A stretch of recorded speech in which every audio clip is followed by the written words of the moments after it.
Joining us now, Democratic Congressman Jim Himes of Connecticut. He's a member of the Intelligence and Financial Services Committees. Both are gathering evidence for possible impeachment. Congressman, thanks so much for being with us. You know, it's fascinating. I think you made this point before that Donald Trump is so concerned about Democrats. He's always going after Nancy Pelosi or going after Chuck Schumer or going after Adam Schiff. It seems to me his greatest challenge doesn't come from Democrats.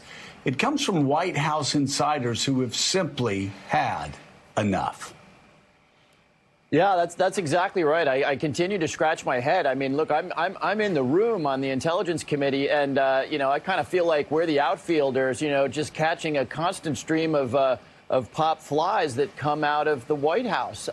You know, and even before the whistleblower stuff or concurrent with the whistleblower stuff happening, you had senior officials who were talking to the media about things that they saw. You still are getting leaks, and I'm not saying this is a good thing. You know, there is a whistleblower process, which is the right way to do this, but you're still hearing leaks about the nature of the president's conversations with Russia. I mean, you know, there aren't a whole lot of people who are listening in on those conversations, and those people have finally said, this is crazy, this is enough, I need to talk to the press, or I need to go through the whistleblower process. So believe me, Nancy Pelosi and Adam Schiff are simply recipients of the information that is pouring out of this White House. David Ignatius is with us and has a question. David. Congressman, I think we'd all be interested in knowing exactly where you are in this process. Specifically, when do you begin drawing up specific articles of impeachment that enumerate what you see as high crimes and misdemeanors? Are you at that point yet? When will you be at that point? Yeah, I think we have at least 2 or 3 more things to do.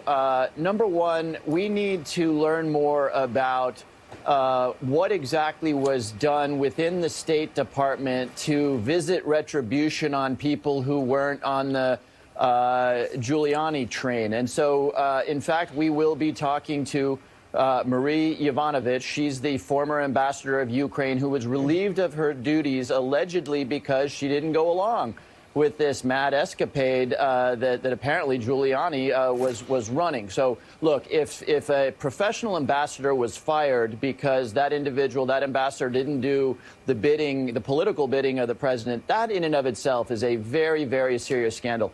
I'm just back from Pakistan, where I spent an awful lot of time with our diplomats. You know, these folks put themselves in harm's way. They are away from their families. They deserve better treatment. So we've got to get to the bottom of that. The other thing I'm sort of interested in is, you know, to what lengths did the White House go to cover this behavior up, right? There is the story about the transcript, the so-called transcript, being moved to this particularly sensitive server. You know, it's against the law to classify something because it's embarrassing. So in those 2 areas, we have a little bit more work to do. But I think we're talking about a matter of weeks, not months, for us to get to the bottom of that and then to look at the big picture and say, wait, where do we go from here? Jonathan Lemire. In the latter half of the Mueller probe, and certainly since Democrats took control of the House of Representatives, the Trump White House's response to the investigations has basically been to say no, that they have stonewalled at every turn. What recourse do you have now as the impeachment inquiry ramps up to prevent that, to prevent them from, if they invoke executive privilege again, you know, if they continue to fight you at every turn, like Secretary of State Pompeo indicated last week that he would, cheered on from the White House? What do you guys do to combat that?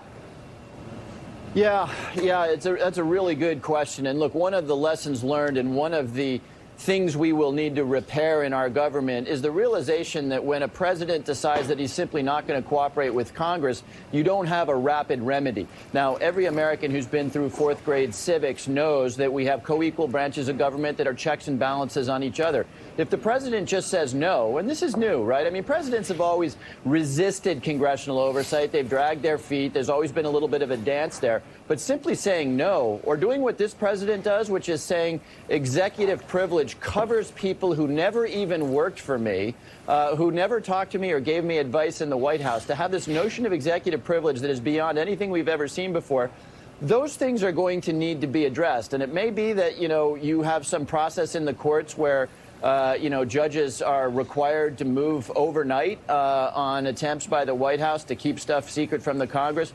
But right now, our recourse is litigation. Litigation, of course, is slow. And when you are in the face of a possible constitutional crisis, slow litigation is a pretty unsatisfying remedy. All right. Congressman Jim Himes will be following this as slow as it takes. Thank you very, very much.